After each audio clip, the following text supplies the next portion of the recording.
Hi, I'm Tim. Welcome to our channel, and thanks for logging on. Today we're discussing the Patek Philippe 5016G Retrograding Perpetual Calendar Moon Phase Minute Repeating Tourbillon Wristwatch. You can see this grand complication in white gold and purchase it on our website. Subscribe to our YouTube channel if you enjoy these videos, and please click on the card in the upper right hand corner of the screen at any time during this video to see our full sales listing for this and our entire collection of Patek Philippe timepieces with additional accessories included in the sale, pricing details, and naturally photographs that do not include my wrist. Now, the timepiece represents an important modern Patek Philippe built from 1993 till about 2011. The timepiece is classically sized at 36.5 millimeters across the round of the case, not including the slide for the minute repeater, as you can see, and the crown for winding. The watch is slightly pot-bellied in profile, although at 13.2 millimeters thick, it's not thick at all, and because of the multiply stepped case flank, it easily slides underneath any dress cuff.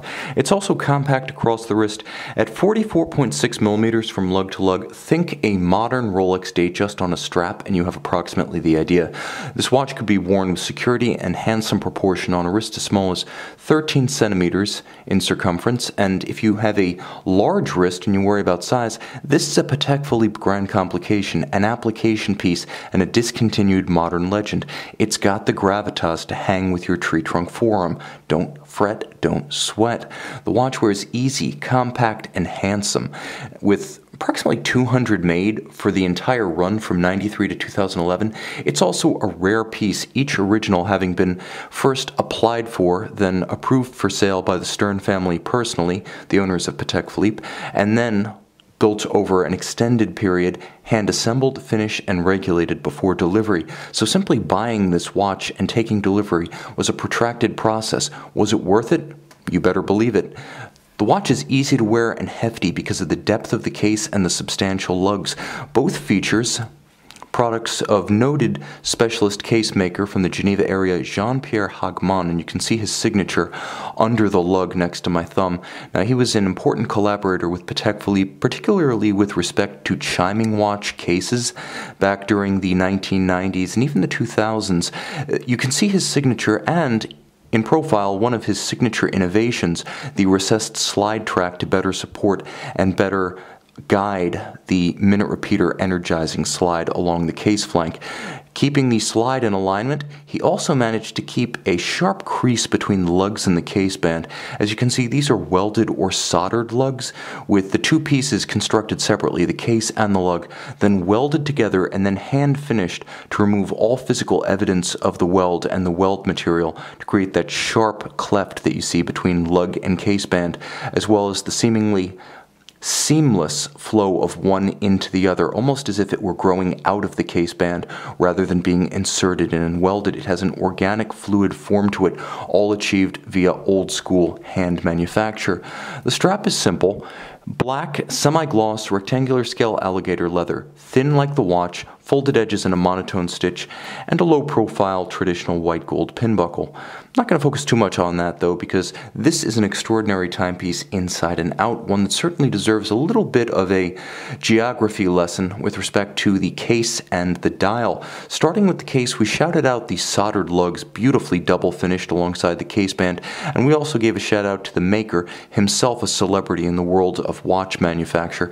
But it's worth mentioning just how thoughtfully designed the case is. You can see the swell of the fluted flank of the lug that expands as it approaches the case band and tapers as it exposes, or rather as it approaches the faceted underside of the lug.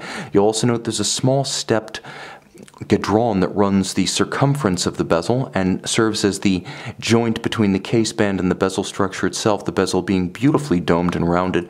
And you can also see how the junction with the case band and the case back creates more sharp character lines. So though the watch is mostly sensuous and fluid, curvaceous in its form, it is not without sharp creases that define the individual structures of the case back, case band, and bezel. Now, the dial is handsome with a frosted opaline style silver silver that's a little bit warmer and less brilliantly reflective than a radially grained sunburst. You can see a dimple-style minute track outboard traced by beautiful white gold Breguet-style hands, blued hands for constant seconds, as well as the retrograding date display.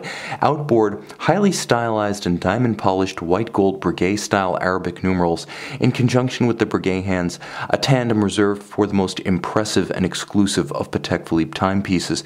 You'll also note apertures for the day, the month, as well as the cycle of the leap year, the 4-year cycle, and a stepped aperture for the crescent-style moon phase at 6 o'clock, the steps allowing more gentle transition from the plane of the dial to the individual discs of the complications. Now, there are a couple different eras of this watch. There is the first between 93 and roughly mid-1995, when the Helvetic hallmarks were present on the case. So you see the woman's head with the stamp of G for Geneva. And then after that, from approximately late 1995 when the hallmarks changed to mid-2009 when the Patek Philippe seal debuted on the movement, you would have seen a number on the dial starting with a 1, as you see here. So this one built before that mid-1995 cutoff for the old hallmarks, and the start of production in 1993 also bearing the older style number on the dial associated with the timepiece, starting with a 1 rather than the 5 that would have been present if this watch bore the Patek Philippe seal rather than the Geneva hallmark. The Geneva hallmark on the movement always corresponding to a serialized number on the dial beginning with a 1, 5 on the dial always corresponding to the Patek Philippe seal post-July 2009 roughly. Now the watch also features an easy-to-read tandem of complications, so you can easily see the moon phase as well as the calendar. It sounds as good as it looks. We may as well fire up the minute repeater, and forgive me because the watch was wound prior to the video, so in order to get the most out of the repeater, I do need to advance to 12:59. If you ever want to demonstrate a minute repeater, such as, for instance, if you were to purchase this watch, it's often advised erroneously in boutiques that you set the minute repeater to 11:59, but that doesn't make solid sense because it chimes hours, quarters after the hour, and then minutes. So if you want to chime the most hours, you need to set the watch past 12, and then add 3 quarters, then add 14 minutes, which takes us to, if I can just nail it, 12:59. Let's see if I got it right.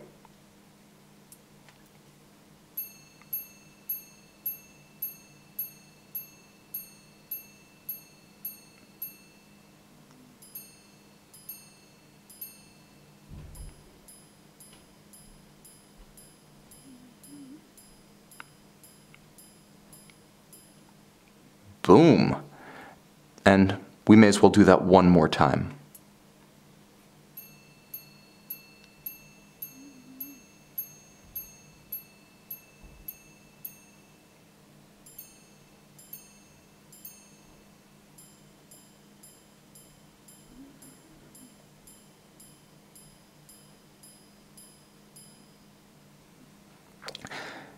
Beautiful to see, beautiful to hear. Now this is Patek Philippe's caliber RTO 27 QRPS. That's a lot of alphanumeric just to explain that this is a retrograding perpetual calendar with petite seconde, with a tourbillon, and with a repeater. All of that in a case that is 36.5 millimeters in diameter. Now the timepiece features a robust 506 individual components and 28 jewels, entirely executed by hand. You can see a number of features that are highlights of the highest level of Patek Philippe finishing. Now you'll note as I move the watch through the light, everything that is black polished will turn black. That's the highest standard of optical finish. And there you go. That's why they call it poly noir or black polish. What you'll also see from this angle is the anglage mirrored, rounded, and laid by hand on the edge of every bridge. You can see that rounded mirrored anglage reflecting light at the oblique angle. This is excruciatingly difficult to achieve. Not just that, but you'll see the same level of finishing on what's sometimes described as the octopus wheel. It's a third wheel in the drivetrain. Obviously not an octopus, as simple math and counting of the spokes will reveal, but it does have a fluid biomorphic form to it, and it does have a little bit of an animus moving slowly as it drives the tourbillon, such that you almost sense that it has a life of its own, like, well, an octopus. Beautifully executed in 14 karat gold, because 14 karat is hard enough for a drivetrain component, 18 karat a little too soft. You can also see the level of beveling and polishing on the edge of these individual spokes is virtuosity in the execution of metalwork.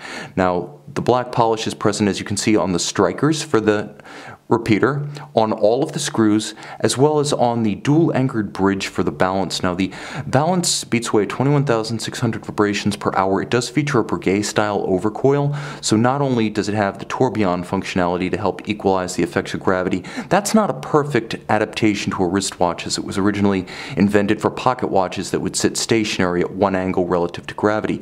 Therefore, Patek Philippe uses the Breguet overcoil, another invention of Abraham Louis Breguet, to promote concentric beating of the hairspring and resistance to gravitational or positionally induced timing deviation. You get that and the tourbillon.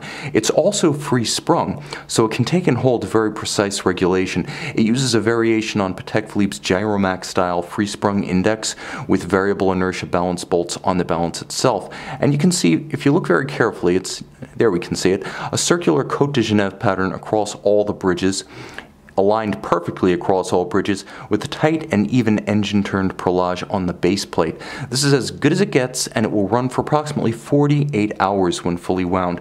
It does not feature hacking seconds, but hey, no watch is perfect. You can see and own this one and get darn close to perfection on our website.